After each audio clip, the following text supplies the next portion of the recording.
Professor صاحب یہ اس کے ساتھ ایک خوف کا ایلیمنٹ کیوں جڑ گیا ہے؟ کیا یہ جس بھی شخص کو ہوگا اس کی نعوذ باللہ موت ہی واقع ہوگی؟ لیکن دو چیزیں ہیں. ڈر کیوں گئے ہیں لوگ نہیں، اتنے ایک آپ زیادہ؟ کی بڑی اچھی آپ نے بات کی ہے. میں عموماً پڑھایا کرتا تھا یونیورسٹی آف لیورپول میں، اسکول آف ٹراپیکل میڈیسن میں، کہ جو جہالت ہے اس کا تعلق ہوتا ہے پینک کے ساتھ، اور علم کا تعلق جو ہوتا ہے وہ اعتماد کے ساتھ ہوتا ہے. جب ایک بندہ نہیں سمجھ پا رہا تو وہ پینک میں چلا جائے گا. اب حالات یہ ہیں کہ ٹھیک ہے یہ وائرس پھیل رہا ہے جو مختلف ممالک میں چلا گیا ہے، لیکن ابھی تک اس کی تمام جو اموات کو جو ہمارے ریکارڈ میں ہیں وہ 2800 کے قریب ہیں. لیکن ایسے ایک وائرس کو دیکھیں جو انسان کو ہزاروں لوگوں کو مار رہا ہے، تو اس سے زیادہ خطرناک وائرس موجود ہیں. لیکن یہ پروپیگنڈا بھی کچھ اس میں آپ کہہ سکتے ہیں، لیکن اس میں زیادہ ایلیمنٹ یہ ہے کہ پھیل تیزی سے رہا ہے اور نیا وائرس ہے اور جلدی سے آیا ہے، اور ہم اس کے لیے شاید تیار نہیں تھے. لیکن اعتماد کے ساتھ اگر بات کریں پروفیشنلی تو ہم اس کو سمجھ سکتے ہیں، کوئی ایسا مسئلہ نہیں ہے انشاءاللہ. اگر 100 لوگوں کو یہ مرض ہو تو اس میں سے کتنے کی اموات ایکسپیکٹڈ ہوتی ہیں؟ یہ دیکھیے اگر تو 100 نوجوان ہیں 30 سال سے کم عمر ہے تو پھر 100 نہیں بلکہ 1000 میں سے 2 کی موت ہوگی. اگر نوجوان ہیں، نوجوان اگر 30 سال سے کم ہے، یعنی 10 سال سے 30 سال، بچوں کو میں اس میں نہیں شامل کرتا. اگر 80 سال سے زیادہ ہیں تو 6 میں سے 1 مرے گا. 70 سال سے 80 سال کے درمیان ہے تو 10 میں سے 1 مرے گا. 60 سے 70 سال کے درمیان ہے تو شاید 4-5% مریں گے.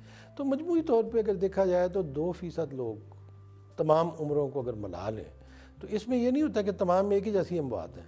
تو ظاہر ہے تو 100 میں سے 2 اموات آپ کہہ سکتے ہیں. یہ ابھی تک ہم یعنی جو میں سمجھ پایا ہوں، اگر ہم اوورآل بات کریں تو 100 میں سے 2 لوگ اس کا نعوذ باللہ اس موت ہو سکتی ہے، ان کی موت ہو سکتی ہے. پروفیسر صاحب کون سے لوگ ایٹ رسک ہیں، کن کو اس کا خطرہ زیادہ ہے؟ 2 چیزیں. ایک تو وہ شخص جن میں دوسری بیماریاں پہلے سے موجود ہیں، دل کی بیماری، سانس کی بیماری جیسے دمہ ہے، اس کے علاوہ کینسر ہے خدا نخواستہ اس کو، ڈائبٹیز ہے. ایک تو وہ لوگ ہیں.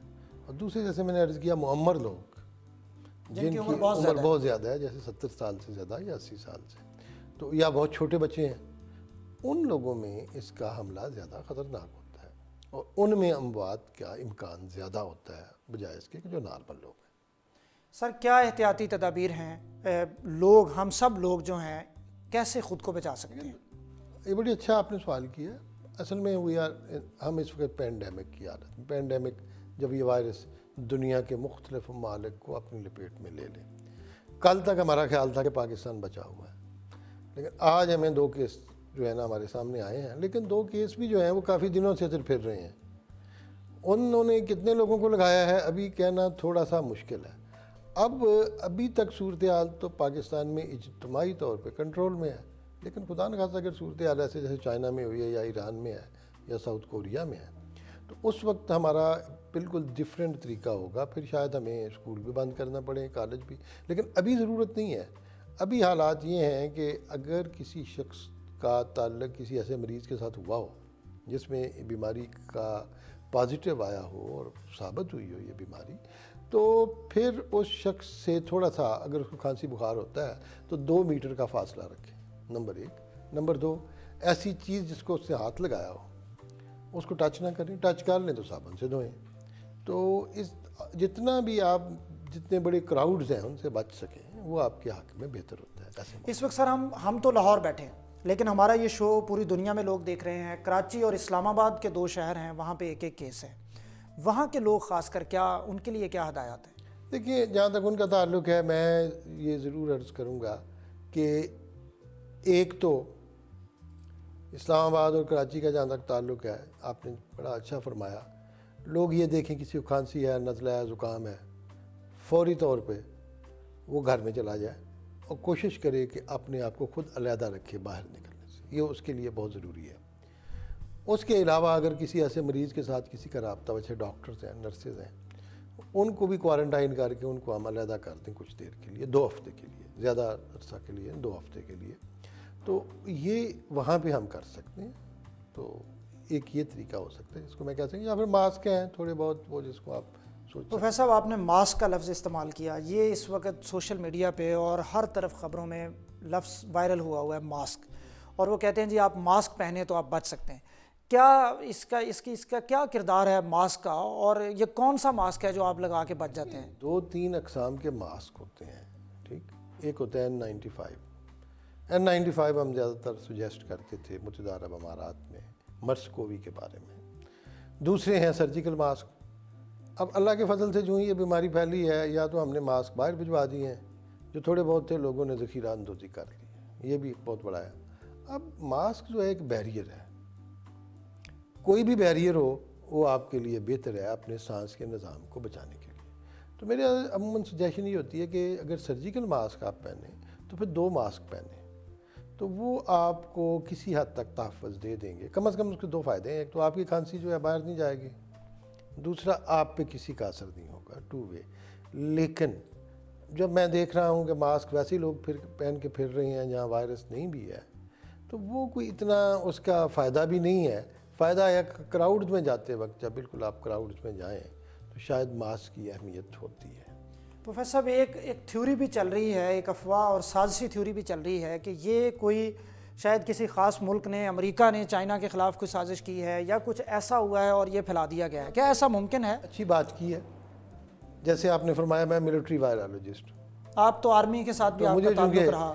میرا یہ ٹاپک رہا ہے اس کے بارے میں سارے کا سارا, تو میرے خیال میں یہ وائرس ان اقسام میں سے نہیں ہے جس کو اس مقصد کے لیے پھیلایا جائے. نمبر 2, کوئی بھی ایسا وائرس جو ان سے نکل کے دوسرے ملکوں میں اپنے آپ کو آ لگنا ہو, جس سے خود کو بھی خطرہ لاحق ہو, تو اس کو کوئی اس کے راستے کو آپ روک نہیں سکتے, کنٹرول نہیں ہوتا. تو میرے خیال میں یہ ایک ایسی افواہیں ہیں جس سے ہمیں بچنا چاہیے. یہ جہالت کی علامت ہے, جیسے میں نے پہلے کہا ہے. پروفیسر صاحب آخری سوال میں آپ سے یہ پوچھوں گا کہ عام پبلک کو تو ہم احتیاطی تدابیر بتا رہے ہیں کہ وہ گھروں میں چلے جائیں اور مجمع سے, کراؤڈ سے احتیاط کریں. جو ڈاکٹرز ہیں, جو ہیلتھ پروفیشنلز ہیں, جو نرسز ہیں, جو پیرامیڈکس کا ہسپتالوں میں موجود سٹاف ہے, وہ تو فرنٹ فٹ پہ ہے. ان کو تو پتہ بھی نہیں کہ آنے والے شخص کو وہ مرض ہے یا نہیں. ان کو کیسے بچانا چاہیے خود کو؟ یہ آپ نے بڑی اچھی بات کی. دیکھیں میں بھی ڈیل کرتا رہا ہوں وائرل ہیموریجک فیور کو, لاسا فیور کے سینٹر میں کام کیا ہے افریقہ میں, دوسری جگہ. اللہ کا شکر ہے اب تک بچے ہوئے ہیں. بچے ہونے کی وجہ یہی تھی کہ ہم لوگوں نے اپنی احتیاطی تدابیر کی. جب آپ کسی مریض کو ڈیل کریں تو آپ دستانے پہنیں, گاؤن پہنیں, اور ماسک اور گاگلز اور سر کے اوپر کیپ رکھیں, اور جو ہی اس جگہ سے نکلیں مریض سے, یہ ساری چیزیں ادھر ہی اتار کے آپ آگے بڑھ جائیں. تو اگر تو آپ اپنا فاصلہ بھی مریض سے رکھتے ہیں, ضروری نہیں کہ آپ 2 فٹ سے 2 میٹر سے زیادہ قریب, بعض اوقات آپ فاصلے سے بھی بات کر سکتے ہیں. تو ڈاکٹرز اگر ان تدابیر پہ عمل کریں. ابھی گورنمنٹ آف پنجاب نے ایک کتابچہ بنایا کرونا وائرس پہ, اس کے 2 چیپٹر جو ہیں وہ ہم لوگوں نے لکھے. میں اس کمیٹی کا تھا انچارج جس نے یہ لکھے, ایک انفیکشن پریونشن پہ اور ایک لیب سیمپلنگ پہ. تو میں کہتا ہوں انفیکشن پریونشن پہ جو اس کتابچے میں ہے, اس میں ہم نے ساری معلومات لکھ دی ہیں کہ ڈاکٹرز اپنے آپ کو کیسے بچائیں اور وبا سے کیسے اپنے آپ کو بچ سکتے ہیں. پروفیسر صاحب اس کی تشخیص کے لیے کون سا ٹیسٹ ہوتا ہے, اور کیا پاکستان میں وہ موجود ہے؟ دیکھیں میں تو کر رہا ہوں, چغتائی لیب میں تو موجود ہے. مسئلہ اصل میں یہ ہے کہ وائرالوجی کے جو سینٹر ہیں اس ملک میں وہ 3 ہیں. ایک NIH ہے, پھر FIP ہے جہاں میں نے شروع کیا تھا, اور پھر چغتائی انسٹیٹیوٹ آف پیتھولوجی. میں دعوے کے ساتھ کہہ سکتا ہوں کہ کوئی اور ایسا ادارہ مجھے نظر نہیں آتا جہاں پہ وائرالوجی کا سیٹ اپ ہو. دوسرے لوگ کر رہے ہیں وائرالوجی پہ کام ان کا پاکستان میں, لیکن ہے کہیں نہ کہیں, لیکن ہم کرتے ہیں. NIH بھی کر رہا ہے, اور گورنمنٹ کا یہی ہے طریقہ کہ اگر سرکاری طور پہ سیمپل لیا جائے تو اس کو پھر اسلام آباد NIH میں بھیجتے ہیں, تو وہاں پہ تشخیص ہو جاتی ہے. لیکن مسئلہ یہ ہے کہ ری ایجنٹ اتنے کم ہیں کہ لوگ اگر ہر بندہ اپنے ٹیسٹ کرانا شروع کرتے تو وہ اس لیے مشکل ہو جائے گا. پروفیسر بطور وائرالوجسٹ اور ایکسپرٹ آپ کا کیا پیغام ہے لوگوں کے لیے کہ اس سے کیسے بچا جائے, اس مرض سے کیا احتیاطی تدابیر آپ آخر میں ان کو بتائیں گے؟ دیکھیں میں تو وائرالوجسٹ ہوں, اور پہلی بات ہے میں بڑا پکا مسلمان ہوں. میں ان لوگوں کے خلاف ہوں جو اس کے لیے مختلف افواہیں پھیلا رہے ہیں. اللہ کا عذاب یہ وہ, ٹھیک ہے اللہ کا عذاب بھی ہوتا ہے, میں اس میں کوئی شک نہیں ہے, لیکن زلزلہ اللہ کا عذاب ہے. جاپان میں آتا ہے تو انہوں نے تیاری کی ہوتی ہے, وہ بچ جاتے ہیں. پاکستان میں آئے تو 85,000 بندہ مر جاتا ہے. تو بات یہ ہے کہ اللہ کا عذاب بھی اگر آپ کہتے ہیں اپنی تیاری آپ نے کیا کی ہے کسی چیز کے بارے میں, اللہ کے رسول نے یہی فرمایا ہے کہ اپنے آپ کو بچاؤ, احتیاطی تدابیر کرو, یہی لکھا ہے. آپ نے فرمایا کہ جہاں وبا ہو وہاں نہ جاؤ, اگر وہاں چلے گئے ہو تو وہاں سے مت آؤ. طہارت کا انہوں نے کہا ہے, تو ہم اپنی کیا تیاری کر رہے ہیں یہ سوچنا چاہیے. باقی اللہ کا عذاب ہے, اللہ بہتر جانتا ہے کس پہ آتا ہے کس پہ نہیں آتا, کیسے کب آتا ہے.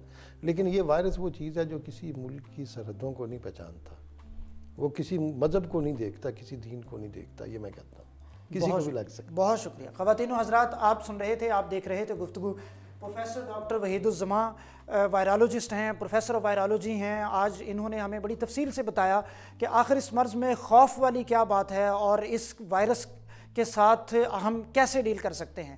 اس بات پہ ختم کروں گا کہ خوف پھیلانے کی بجائے اور غلط خبریں اور غلط افواہیں شیئر کرنے کی بجائے اپنے آپ کو احتیاطی تدابیر پہ عمل کر کے بچائیں اور پھر اپنے معاشرے کو بچائیں. اللہ تعالی ہم سب کا حامی و ناصر ہو. اپنے میزبان ڈاکٹر عبدالباسط کو پروگرام صحت کی باتیں سے اردو پوائنٹ سے اجازت دیجیے. آپ کے فیڈ بیک کا انتظار رہے گا. اللہ حافظ.